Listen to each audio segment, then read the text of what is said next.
శివుని టెంపుల్ ఇది ఒక స్వయంభూ గరుడ్మంతుడు గరుడ. సో దీని లోపల కెమెరా నాట్ అలౌడ్ అండి. శివలింగం అనేది ఇక్కడ స్వయంభూ. గుర్రం మీద యుద్ధం చేస్తూ ఖడ్గం పట్టుకుని బ్యాటిల్ ఫీల్డ్ షీల్డ్ లాగా ఒకటి పట్టుకుని ఉన్నారు కదా. పర్పుల్ దండా ప్లస్ ఎల్లో కలర్ దండా మాలా ఉన్నాయి చూసారా, ఆయన ఎవరో గెస్ చేయండి.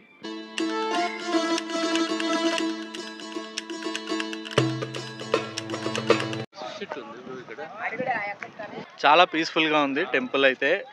అసలు బాగుంది. నాకు ఈ వ్యూ కూడా చాలా బాగుంది. వెనకాల మీరు చూస్తారు, ఇప్పుడే గేట్ అయితే క్లోజ్ చేయడం జరిగింది. చాలా బాగుంది. బ్యాక్ సైడ్ చూడండి, ఎంట్రన్స్ ద్వారం. అక్కడ ఒక నంది ఉంది, నేను కవర్ చేయడం మర్చిపోయాను. ఇప్పుడు వెళ్ళేటప్పుడు తీసుకుందాం. సూపర్, చాలా బ్యూటిఫుల్గా ఉంది ప్లేస్ అయితే. Feeling blessed. నైస్ ప్లేస్ అండి. దగ్గరలో ఉంటే if you happen to come across this area definitely visit చేయండి ఈ టెంపుల్ని అయితే మాత్రం. చాలా చాలా బాగుంది. అక్కడ చూడండి, ఆ కొండ మీద అక్కడ కూర్చుని విశ్రాంతి కూడా తీసుకోవచ్చు. ఎంత పీస్ఫుల్గా ఉందో. పైగా ఈరోజు క్లైమేట్ అయితే నల్లటి మబ్బులు. వాన పడదామా వద్దా అని ఆలోచిస్తుంది. తమిళనాడులో ఆల్రెడీ నిన్న నైట్ నుంచి తుఫాన్ అంట. చిన్న చిన్న చినుకులతో ఇప్పుడు కొంచెం పెద్ద చినుకులు పడుతున్నాయి. పవర్ కూడా లేదు కొన్ని ఏరియాస్లో. Nice climate. ఒకటే ఏంటంటే ఒక స్పెషల్ పూజ, అది అయితే మిస్ అవ్వడం జరిగింది. ప్రాప్తి లేదు. ఈసారి ఎప్పుడైనా ఆ ప్రాప్తం కలిగిద్దేమో చూసుకుందాం. ఓకే, మనం ఇప్పుడు మెయిన్ ద్వారానికి దగ్గరలో ఉన్నాం.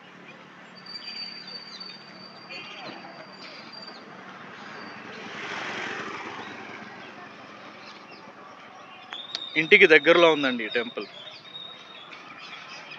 మొన్న మా పాప యాన్యువల్ డేకి ఈ రూట్లో వెళ్తుంటే నేను చూశాను, మంచి ద్వారం ఉంది, కోటలా ఉంది. ఏంటబ్బా ఈ గుడి కవర్ చేయాలి అని చెప్పి ఫైనల్లీ కవర్ చేయడం జరిగింది.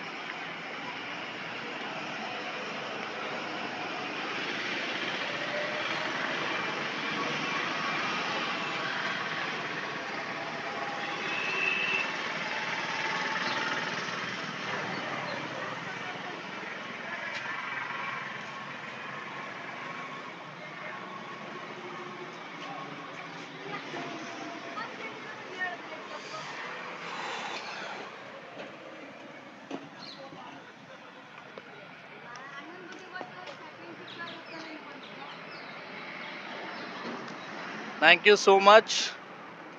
ఈ వీడియో నాకు తీయడానికి ఆలోచన కలిగించినందుకు థ్యాంక్ యూ సో మచ్. ఇప్పుడు చూస్తున్నారు శ్రీ కోటే కాశీ విశ్వేశ్వర స్వామి టెంపుల్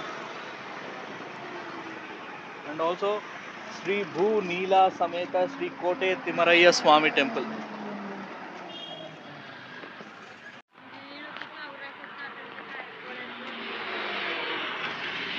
శ్రీ భూ నీలా సమేత శ్రీ కోటే తిమ్మరయ్య స్వామి టెంపుల్ అండ్ శివునిది శ్రీ కోటే కాశీ విశ్వేశ్వర స్వామి టెంపుల్. కోటే అంటే కోట, ఫోర్ట్ మనం ఇప్పుడే చూసొచ్చాం. సో ఫోర్ట్ లోపల ఉన్నటువంటి టెంపుల్స్ కాబట్టి ఇక్కడ వెంకటేశ్వర స్వామి తిమ్మరయ్య స్వామిగా వెలిశారు.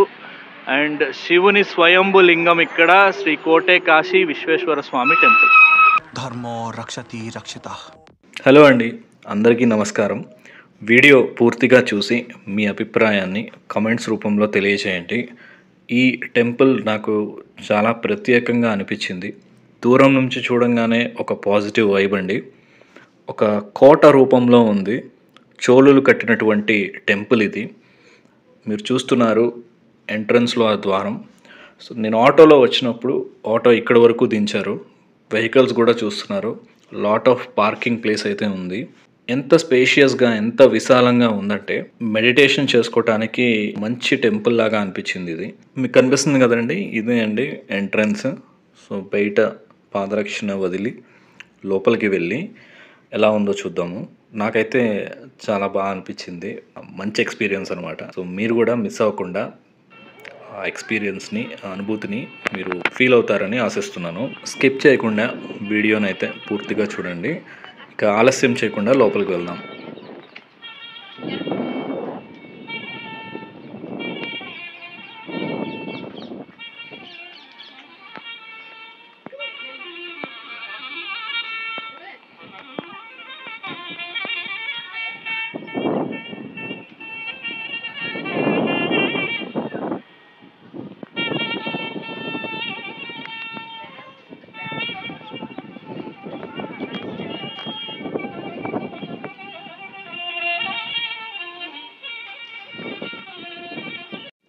ఇప్పుడు ఏదైతే కోట మనం చూస్తున్నామో ఇది చోళులు నిర్మించినటువంటి కోట అంటండి. సుమారు 1000 సంవత్సరాలకు పైగా దీని ఏజ్ అయితే ఉంటుందని లోపల పూజారి గారు చెప్పారు. జనవరి 6 శనివారం అండి. సాయంత్రం 5కి టెంపుల్కి నేను రావడం జరిగింది. సన్సెట్ అవ్వకూడదు, మనకి వీడియో పిక్చర్ క్లారిటీ బాగుంటుంది అని చెప్పి, చీకటి పెడితే బాగోదని చెప్పి కొంచెం టైంకే నేను చేరుకున్నాను అనుకుంటున్నాను. సో లోపలికి ఎంటర్ అవ్వగానే మనకి ఇక్కడ పాండ్ ఏదైతే కనిపిస్తుందో దాన్ని కళ్యాణి అంటారు. మీరు చూడవచ్చు ఇందులో ఉన్నటువంటి నీరు ఎప్పుడూ కూడా అలానే ఉంటుందంటండి. వేసవి కాలంలో కూడా ఎండిపోకుండా కళ్యాణిలో నీరు మాత్రం అలానే ఉంటుందని పూజారి గారు చెప్పారు.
లోపల వెంకటేశ్వర స్వామిని దర్శించుకున్నాను.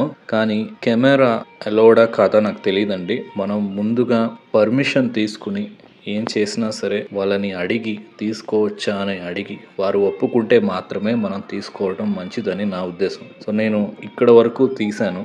తరువాత నేను లోపల వెళ్ళి నా గురించి చెప్పి ఈ టెంపుల్ గురించి తెలుసుకుని వారి అనుమతి పొంది ఆ తర్వాత మాత్రమే నేను లోపల ఉన్నటువంటి విజువల్స్ని నేను వీడియో తీయగలిగానండి.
సుమారు 1000 సంవత్సరాలు పైబడిన ఆలయం అండి. ఇలాంటివి అన్నీ మన సంపదని మనం కాపాడుకోవాలి, ప్రతిక్షణం స్మరించుకోవాలి, అనుక్షణం దర్శించుకుంటూ ఉండాలండి ఇలాంటి వాటిని. స్వామివారికి కుడివైపు ఆంజనేయ స్వామి విగ్రహం, ఎడంవైపు లక్ష్మీదేవి విగ్రహం అండి. ఈ రెండింటిని మాత్రమే 30 సంవత్సరాల క్రితం ప్రతిష్ఠించారు అని పూజారి గారు చెప్పారు. ఎంతో ఓపికగా ఆలయ విశిష్టత గురించి ఈయన నాకు చెప్పడం జరిగిందండి. ఈయన పేరు నరసింహ. సండే మార్నింగ్ 9 o'clockకి కుదిరితే రమ్మన్నారు, స్పెషల్ పూజ ఉంటుందన్నారు. కానీ నేను మిస్ అయ్యానండి, వెళ్ళలేకపోయాను. ఈ పూజారి గారే ప్రతిరోజు ఉదయం స్వామివారికి అలంకరణ, పువ్వులు పెట్టడం కానీ, అలంకరించడం కానీ ఇవన్నీ ఆయనే చేస్తారు. ఆయన చెప్పిన దాని ప్రకారం ఏంటంటే ప్రతిరోజు ఒక్కొక్కలాగా అనిపిస్తారు నాకు స్వామి. ఒకరోజు నవ్వుతున్నట్టు అనిపిస్తారు, ఒకరోజు అలానే స్టాటిక్గా అలానే ఉంటారు, ఇంకొకసారి ఇంకా ఎక్కువగా నవ్వుతున్నట్టు అనిపిస్తారు అని ఆయన కొన్ని ఫొటోస్ కూడా చూపించారనమాట. అంత విశిష్టత, మంచి పవర్ ఉంది ఈ టెంపుల్కి అని చెప్పడం జరిగింది. గౌతమ మహర్షి మన సప్త ఋషులలో ఒకరు. ఆయన వారి శిష్యులతో పాటు ఈ ప్రదేశంలో తపస్సు చేస్తూ ఉండగా ఆయనకి వెంకటేశ్వర స్వామి ఆలయాన్ని ప్రతిష్ఠించాలి అని చెప్పి ఆయన పూనుకుని నిర్మించినటువంటి ఆలయం అని చెప్పి మనకి పురాణాల బట్టి తెలుస్తుందండి. మీలో ఎంతమంది మీ చిన్ననాటి మాల్గుడి డేస్ అని ఒక కార్యక్రమం టీవీలో వచ్చేది, దాన్ని ఎంతమంది చూస్తున్నారు? ఆ మాల్గుడి డేస్లో కొన్ని కథనాలు ఈ ఆలయ ప్రాంగణంలోనే చిత్రీకరించారండి.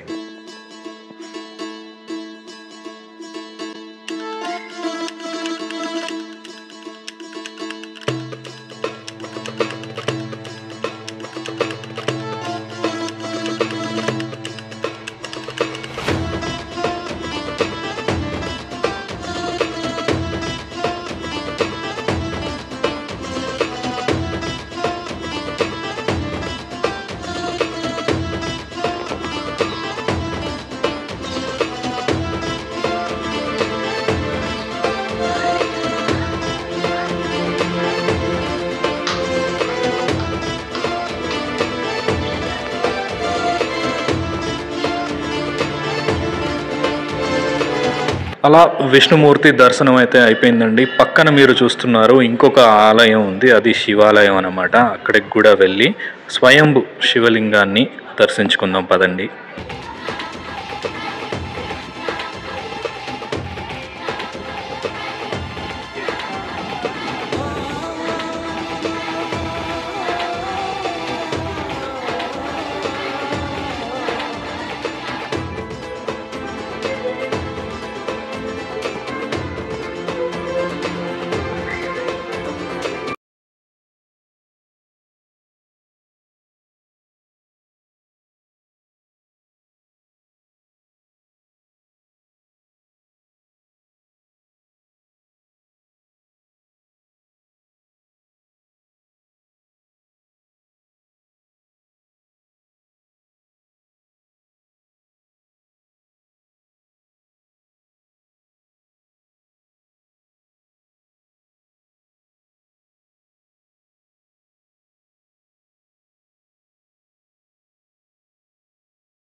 శివలింగాన్ని, దానికన్నా ముందుగా వినాయకుడిని, తర్వాత ఎడం వైపు పార్వతీదేవిని దర్శించుకున్నానండి. ఇక్కడ మాత్రం కెమెరా అలో చేయలేదు, పర్మిషన్ అయితే ఇవ్వలేదండి.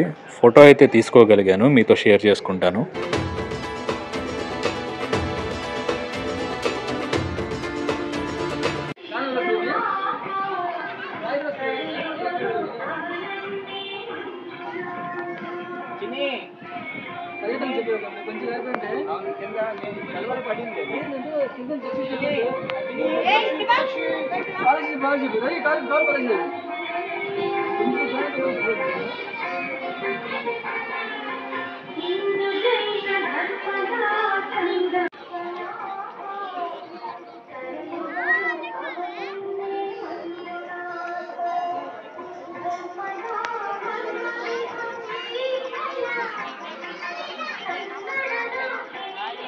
ఒకే చోట అటు విష్ణుమూర్తి, ఇటు శివుని గుడి అంటే రెండు పక్క పక్కనే ఉండడం కొంచెం అరుదుగా చూస్తూ ఉంటాం ఆలయాలు. అందులో ఇది కూడా ఒకటని మనం చెప్పుకోవచ్చండి. అలా దర్శనం అయిపోయి బయటికి రావడం జరిగింది.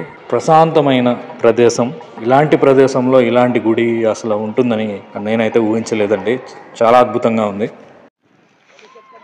పూజారి గారు నెక్స్ట్ రోజు రమ్మన్నారు. మార్నింగ్ లేగలేక సండే వెళ్ళలేకపోయానండి. సరే మండే అయినా వెళ్దాం కలుద్దాం అని మండే రావడం జరిగింది. కానీ వచ్చేపాటికి 10:15 ఆ టైంకే టెంపుల్ క్లోజ్ చేసేసి ఉంది. పక్కనే శివాలయం, మండే కాబట్టి శివాలయం ఇంకా ఉంది. శివుడిని దర్శించుకున్నాను అనమాట. సోమవారం ఉదయం విష్ణుమూర్తి దర్శనం దొరకలేదండి. అలానే పూజారి నరసింహ గారు కూడా అక్కడ లేరు. సో ఏం చేయాలో తెలియదు. గుడి చుట్టూ ఒక ప్రదక్షిణ చేస్తూ ఉండగా ఆ గోపురాన్ని అలానే చూస్తుండిపోయాను. గోపురం మీద ఎవరెవరు ఉన్నారు, ఎవరిని చెక్కారు అనేది అబ్జర్వ్ చేస్తూ ఉన్నాను అనమాట. మేము వచ్చేపాటికి టైం అయిపోయింది. టెంపుల్ అయితే క్లోజ్ చేసేస్తుంది. మాకిక్కడ ఒక డీటెయిలింగ్ అయితే మేము డీకోడ్ చేయడం జరుగుతుంది. చెప్తాను ఏంటివో. ఈ పర్టికులర్ ఫ్రేమ్ మీరు చూస్తే ఆ సెంటర్లో ఉన్నటువంటి దండ వేసి ఉంది చూసారా, ఎల్లో కలర్. అది మీరు చూస్తే వరాహ అవతారంలో మీకు విష్ణుమూర్తిని చూడొచ్చు. సో కింద ఒక మేల్ అండ్ ఫీమేల్ వాళ్ళు చూస్తే ద్వారపాలకుల్లా ఉన్నారు. వాళ్ళిద్దరూ హ్యాండ్స్ పాయింట్అవుట్ చేసి పైకి చూపిస్తున్నారు, అంటే ఆ అవతారాన్ని వీక్షించండి అని. కింద మీరు చూస్తే పర్పుల్ కలర్ దండ ఉంది చూసారా, ఆయన శ్రీరాముడు. సో ఇక్కడ రాముని అవతారము, పైన ఉన్నటువంటి విష్ణుమూర్తి వరాహి అవతారము మనం చూస్తున్నాము. ఇక్కడ కొంచెం పక్కకి జరిగితే శ్రీరాముని పక్కన ఇంకొక పర్పుల్ దండ ప్లస్ ఎల్లో కలర్ దండ మాల ఉన్నాయి చూసారా, ఆయన ఎవరో గెస్ చేయండి. సో భుజంలో నాగలి లాగా ఉంది. మరి ఆ ఆయుధం ఉండేది ఎవరికి? మన బలరామునికి. సో మనము ఈ ఫోర్ట్ ఏదైతే ఉందో కోట, దీని మీద ఎక్కితే మనకి ఇంకొన్ని డీటెయిల్స్ తెలుస్తాయి. సో నేను ఇంకో పక్కకు వెళ్ళి ఏమున్నాయో చూపిస్తాను. చాలా ఇంట్రెస్టింగ్ డీటెయిల్స్. పూజారి గారు లేకపోయినా సో మాకు కొంచెం టైం దొరికింది టెంపుల్లో ఏమేమి ఉన్నాయి చూడటానికి, గమనించడానికి. ఇటుపక్క నాకు చాలా ఇంట్రెస్టింగ్ డీటెయిల్ అండి. లక్ష్మీ నరసింహస్వామి అవతారము. మళ్ళీ సేమ్ ద్వారపాలకులు, ఒక మేల్ అండ్ ఒక ఫీమేల్, ఇద్దరు హ్యాండ్స్ని పైకి పాయింట్అవుట్ చేస్తూ ఆ అవతారం గురించి చెప్తున్నారు. కింద నాకు శ్రీకృష్ణుడు. తర్వాత ఇంకొక డీటెయిల్ నేను డీకోడ్ చేయలేకపోతున్నా. సో నా ఫ్రెండ్ అడుగుతాను, మీకు ఇప్పుడు చూపిస్తాను చూడండి. సో చూస్తున్నారా, జూమ్ చేస్తా లిటిల్ బిట్. నరసింహస్వామి అవతారం, కింద ద్వారపాలకులు పైకి పాయింట్అవుట్ చేస్తున్నారు. ఇటు చూడండి, కింద రైట్ సైడ్, ఈ వీడియోలో రైట్ సైడ్ అనమాట. కింద చూస్తే శ్రీకృష్ణుడు. ఓకే, శ్రీకృష్ణుడు. ఈ పక్కన ఆ బ్లాక్ స్పీకర్ ఉంది, ఆ పక్కన చూడండి, ఆయన ఎవరు అనేది నాకు అర్థం కావట్లేదు. ట్రై చేస్తా, కొద్దిసేపట్లో తెలిసిపోతుంది. సో ఇందాక మనం అనుకున్నట్టు ఇక్కడ రైట్ సైడ్ శ్రీకృష్ణ ఉన్నారు, లెఫ్ట్ ఎవరు ఉన్నారో డీకోడ్ చేద్దాం అనుకున్నాం కదా. మేము నెట్లో వెతికితే దొరికింది ఏంటంటే ఆయనే కల్కి. వైట్ హార్స్ ఎటర్నల్, తెల్లటి అశ్వంతో గుర్రం మీద యుద్ధం చేస్తూ ఖడ్గం పట్టుకుని బ్యాటిల్ షీల్డ్ లాగా ఒకటి పట్టుకుని ఉన్నారు కదా. సో ఆయన కల్కి అంటండి. సో ఇది కల్కి అవతారం. సో ఇక్కడ మనం నరసింహస్వామి, కింద కల్కి, ఇటువైపు శ్రీకృష్ణ అని చూస్తున్నాం. అటు సైడ్ మనం చూసింది వారాహి అవతారం, తర్వాత బలరాం ఆయన ఒక అవతారం, తర్వాత రాముని అవతారం. సో ఇటు 3 అటు 3 6 అయిపోయాయి. అటు సైడు కూర్మ అవతారం, వామన అవతారం. సో కూర్మ, వామన, ఇంకొకళ్ళు ఎవరున్నారు అక్కడ? పరశురామ్ కదా, పరశురాముని అవతారం. So total 9 plus main Venkateswara Swami 10 అన్నమాట. 10 ఇక్కడ దశావతారాలని ఈ టెంపుల్ మీద చాలా అద్భుతంగా కవర్ చేశారు. సో దీనికి ఆనుకుని ఉన్నటువంటిది ఇది శివుని టెంపుల్, ఇది ఒక స్వయంభూ. సో దీని లోపల కెమెరా నాట్ అలౌడ్ అండి. శివలింగం అనేది ఇక్కడ స్వయంభూ. ఆ పూజారి గారు కూడా ఈ విష్ణు దశావతార డీటెయిల్ గురించి ఆయన కూడా ఎప్పుడు అబ్జర్వ్ చేయలేదంట. మేము అబ్జర్వ్ చేస్తుంటే ఆయన మాతో పాటు కలిసి ఆయన కూడా అబ్జర్వ్ చేయడం జరిగింది. Nice, good feel, nice experience.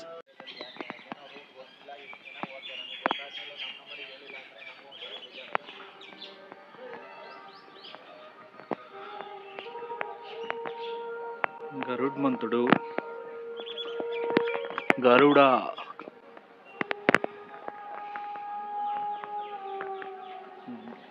ఒక సింబాలిక్ రిప్రజెంటేషన్. వెంకటేశ్వర స్వామి నామాలు, శంకు.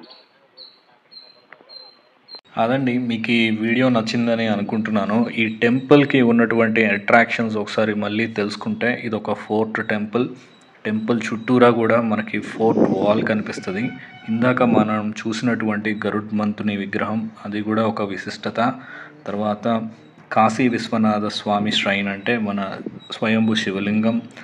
వెంకటేశ్వర స్వామి ఇక్కడ తిమ్మరయ్య స్వామిగా గౌతమ మహర్షి ఆయనకి దర్శనం దొరికిన తర్వాత ఈ టెంపుల్ అనేది అయితే కట్టడం జరిగిందండి. ఎవరు కరెక్ట్గా పూర్తి చేశారనే ఇన్ఫర్మేషన్ అయితే లేదు. చోడుల నాటి గుడి అని మాత్రం తెలుస్తోందండి. మరొక వీడియోతో మళ్ళీ మీ ముందుంటానండి. धर्मो रक्षति रक्षितः.